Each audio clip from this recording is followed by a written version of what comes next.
അങ്ങനെ India south ആഫ്രിക്കനോട് നാണം കെട്ട തോൽവി. നന്നായി.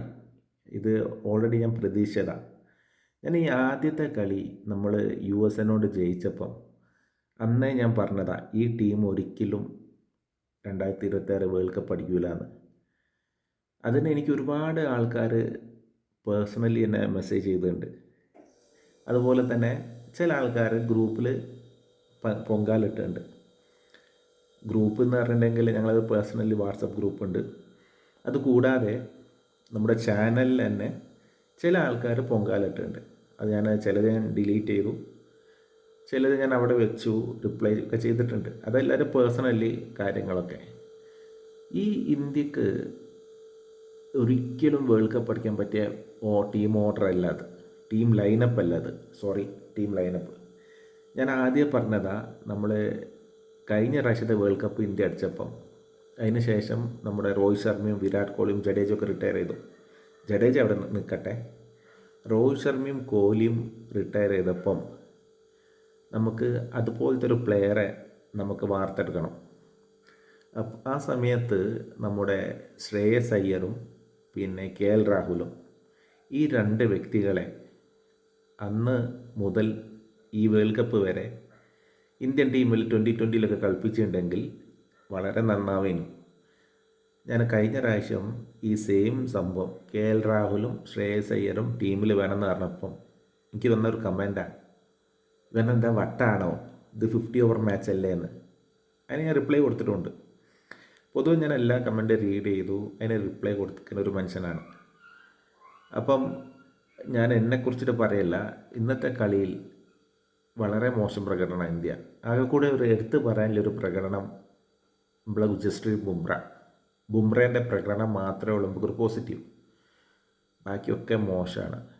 ബുംറേൻ്റെ ഫസ്റ്റ് സ്പെല്ലിൽ തന്നെ നമ്മുടെ ഡീകോക്കിനും റിക്കിൾട്ടനും കിട്ടി.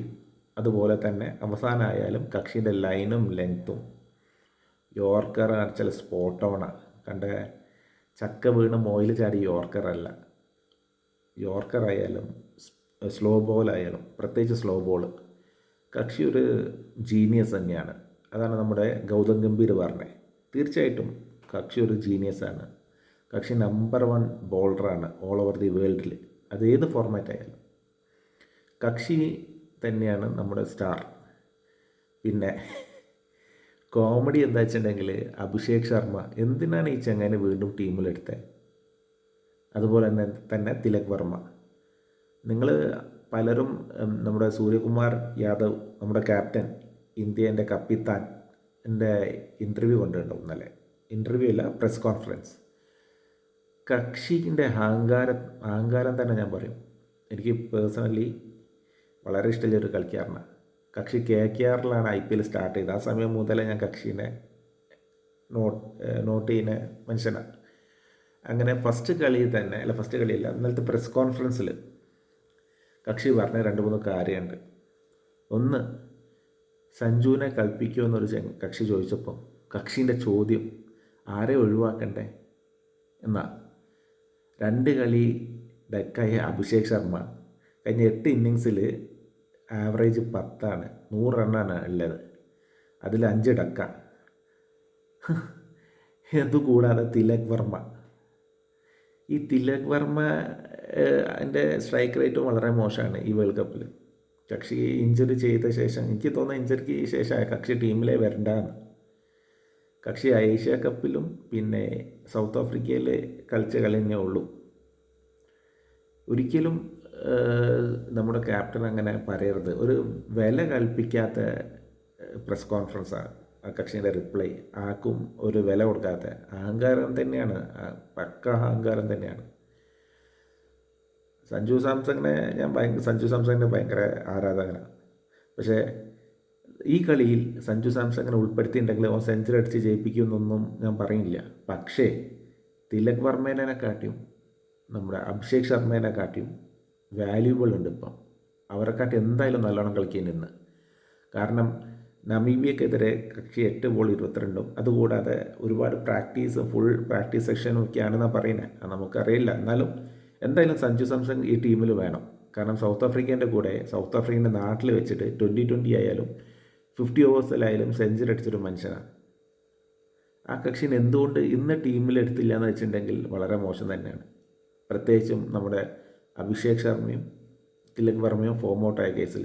പിന്നെ എന്തിനാണ് ഈ അക്സർ പട്ടേൽ എന്ന് ഒഴിവാക്കിയത്? അതിൻ്റെ പകരം വാഷിംഗ്ടൺ സുന്ദർ.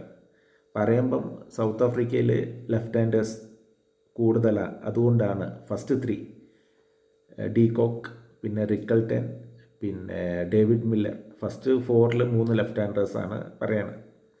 അങ്ങനത്തെ കേസിലാണ് ഞാൻ ഒരു കാര്യം ചോദിക്കട്ടെ. ഇന്ത്യൻ ടീമിൽ ആദ്യത്തെ 3 ലെഫ്റ്റ് ഹാൻഡേഴ്സാണ്. അപ്പം പൊതുവേ ആൾക്കാർ പറയുന്നുണ്ടല്ലോ നമ്മുടെ ഓപ്പണിംഗ് സ്റ്റാൻസ് ഒരു ലെഫ്റ്റ് റൈറ്റ് കോംബോ ആണെങ്കിൽ നല്ലതാണെന്ന്. എന്തുകൊണ്ട് ഗംഭീർ സാംസങ്ങിന് ഓപ്പണിംഗ് സ്ലോട്ട് കൊടുത്തില്ല, അല്ലെങ്കിൽ വൺ ഡൗൺ കൊടുത്തില്ല? അപ്പം ഓരോ റൂളാണോ? അവിടെ ലെഫ്റ്റ് ഹാൻഡ് ബാറ്റ്സ്മാൻ കൂടുതലായതുകൊണ്ട് നമ്മളൊരു ഓഫ് സ്പിന്നർ ഇറക്കി. അതുപോലെ തന്നെ ഇവിടെ 3 ലെഫ്റ്റ് ഹാൻഡ് ബാറ്റ്സ്മാൻമാരില്ലേ, എന്തുകൊണ്ട് അത് ചേഞ്ച് ചെയ്തില്ല? ഗംഭീർ ഒരു right hand left hand combo test പരീക്ഷിച്ചുകൂടെ അവർക്ക്? ഈ പൊതുവേ ഈ ഗംഭീർ എന്ന പ്ലെയർ എനിക്ക് ഭയങ്കര ഇഷ്ടമായിരുന്നു. നമ്മൾ കക്ഷിൻ്റെ ടെസ്റ്റ് ആയാലും വേൾഡ് കപ്പ് ആയാലും, നമ്മുടെ വേൾഡ് കപ്പ് അടിച്ച് 50 ഓവേഴ്സ് വേൾഡ് കപ്പ് അടിച്ച ശേഷം വേൾഡ് കപ്പ് അടിച്ച സമയത്ത് സ്പിന്നേഴ്സിന് എത്ര നല്ലവണ്ണം കളിക്കുന്ന ഒരു ഇന്ത്യൻ ബാറ്റ്സ്മാൻമാരില്ലേ ആ സമയത്ത്. ഈവൻ നമ്മുടെ സച്ചിനും സേവാഗും എല്ലാവരുള്ളപ്പം തന്നെ ടെസ്റ്റിലൊക്കെ മുരളീധരനെ കളിക്കുന്ന കളി ശ്രീലങ്കയിൽ വെച്ചിട്ടും കക്ഷി ഒരുപാട് നല്ല കളിച്ചിട്ടുണ്ട്. അതുപോലെ തന്നെ വേൾഡ് കപ്പും. പക്ഷേ ഗംഭീർ ഒരിക്കലും നല്ലൊരു ഇന്ത്യക്ക് വേണ്ടിയുള്ള ഒരു കോച്ചല്ല. KKRൽ കക്ഷി ക്യാപ്റ്റനായി കപ്പ് നേടിയിട്ടുണ്ട്, IPL അടിച്ചിട്ടുണ്ട്, അതുപോലെ തന്നെ കോച്ചായിട്ടും. പക്ഷേ ഇന്ത്യൻ ടീമിൽ കക്ഷി എൻ്റെ കാഴ്ചപ്പാടിൽ ഇന്ത്യൻ ടീമിനെ നശിപ്പിച്ച ഒരു വ്യക്തിയാണ്. പ്രത്യേകിച്ചും ടെസ്റ്റ് മാച്ചിൽ ഇന്ത്യ ആകെ പെട്ട് കിടക്കുകയാണ്. അത് ഗംഭീർ കാരണം തന്നെയാണ്. ഗംഭീർ, കോഹ്ലി, രോഹിത് ഇഷ്യൂസ് ഉണ്ട് അവിടെ. അതെന്തെങ്കിലും ആവട്ടെ, നമ്മളിപ്പം വേൾഡ് കപ്പിനെ കുറിച്ചിട്ടാണല്ലോ പറയുന്നത്, ഈ സൗത്ത് ആഫ്രിക്കയ്ക്കെതിരായ മത്സരം. ഈ ഇന്നലത്തെ പ്രസ് കോൺഫറൻസിൽ സൂര്യകുമാർ കളിച്ച എന്നെ നല്ല പണിയാണ് കിട്ടിയെന്ന്. വേൾഡ് കപ്പ് അടിച്ച് ഇന്ത്യ സൗത്ത് ആഫ്രിക്കൻ്റെ ഫൈനലിൽ തോൽപ്പിച്ചതിന് നല്ലൊരു പകരം വീട്ടിലാണ് സൗത്ത് ആഫ്രിക്ക എന്ന് കൊടുത്തത് ഇന്ത്യക്ക്. ഈ ടീം ഒരിക്കലും കപ്പടിക്കില്ല. പ്രോപ്പറായ ലൈനപ്പ് അല്ല ഇന്ത്യൻ്റെ. ഇന്ന് നമ്മുടെ വരുൺ ചക്രവർത്തിക്ക് നല്ലോണം അടി കിട്ടി. ഈ ദുബൈ, റിങ്കു സിംഗ്, നമ്മുടെ ടോപ്പ് ഫിനിഷറാണ് റിങ്കു സിംഗ്. കക്ഷി എന്താ ഈ വേൾഡ് കപ്പ് കളിച്ചേ? ഒരിക്കലും ഇന്ന് വാഷിംഗ്ടൺ സുന്ദറിനെ കളിക്കാൻ പാടില്ലേനു. അക്സർ പട്ടേൽ എന്നെ വേണേനു. At least Axar Patel 1-2 wicket minimum അടിക്കുകയാണ്.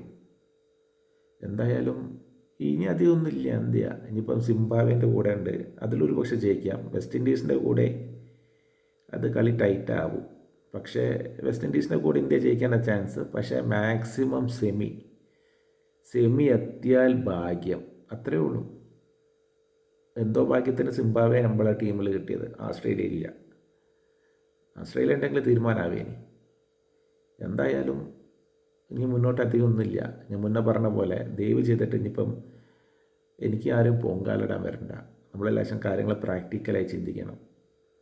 എൻ്റെ അഭിപ്രായത്തിൽ ഈ വേൾഡ് കപ്പോടെ ഗംഭീറിനെ ഒഴിവാക്കിയിട്ട് നമ്മുടെ ജോണത്തൻ ത്രോട്ട്, അഫ്ഗാനിസ്ഥാൻ്റെ കോച്ച്, ഇംഗ്ലണ്ടിലെ പ്ലെയർ, പക്ഷേ റിട്ടയർ ചെയ്തിട്ടുണ്ട്, കക്ഷീനെ ഇന്ത്യൻ ടീമിൻ്റെ കോച്ചാക്കിയാൽ വളരെ നന്നാവുന്നതാണ് എൻ്റെ കാഴ്ചപ്പാട്.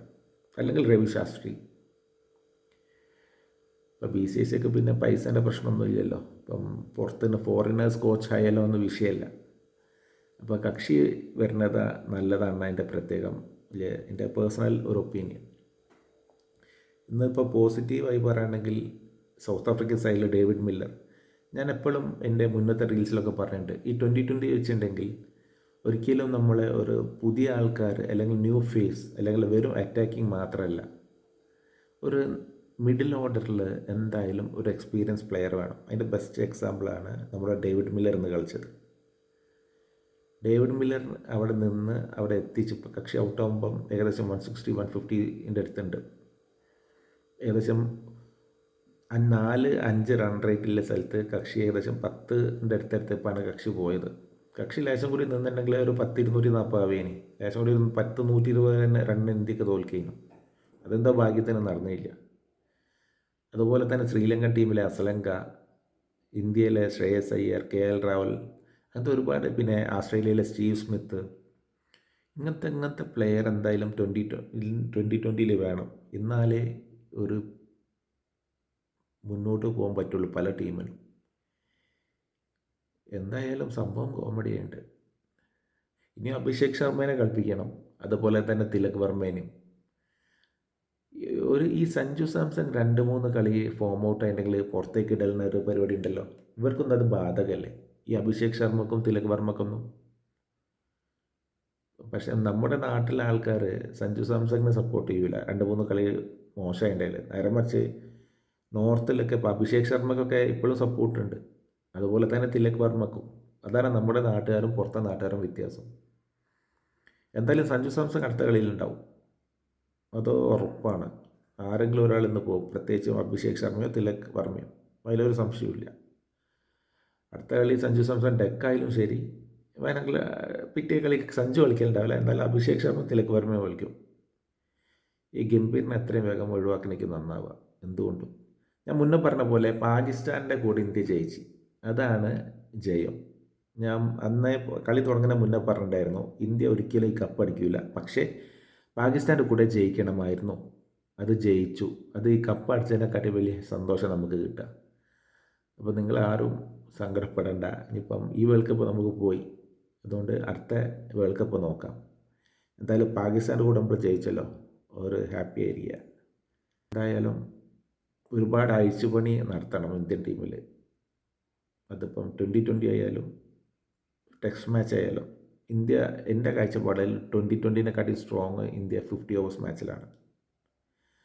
സൗത്ത് ആഫ്രിക്കയിൽ ചെന്നിട്ട് സെഞ്ചുറി അടിച്ചൊരു മനുഷ്യൻ പിന്നെ കപ്പ് സൗത്ത് ആഫ്രിക്ക മണ്ണിൽ, സൗത്ത് ആഫ്രിക്കയിൽ 50 ഓവേഴ്സ് മാച്ചിൽ തോൽക്കുന്ന കളിയിൽ സെഞ്ചുറി അടിച്ച മനുഷ്യൻ അന്ന് ആ കളിയിൽ മാൻ ഓഫ് ദി മാച്ചും സീരീസ് ആയിട്ടുണ്ടെന്ന് തോന്നുന്നു. എന്നിട്ട് ആ കക്ഷി ടീമിൽ 50 ഓവേഴ്സ് പിന്നെ കളിച്ചില്ല.